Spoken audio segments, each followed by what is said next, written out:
Te ōrau. Ki te tātai i te ōrau o tētahi nama, me pēnei. Whakawehea te ōrau ki te kotahi rau. Kātahi whakariatia ki te nama.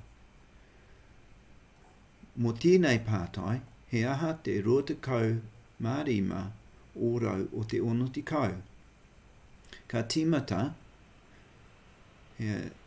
ki te 25 whakawehea ki te kotahi rau. Ka kore ira 25.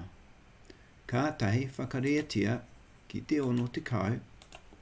Ka puta te otinga te 15. Ara, ko te 25 ōrau o te 60, ka te 15 ōrau. Tēnā koutou.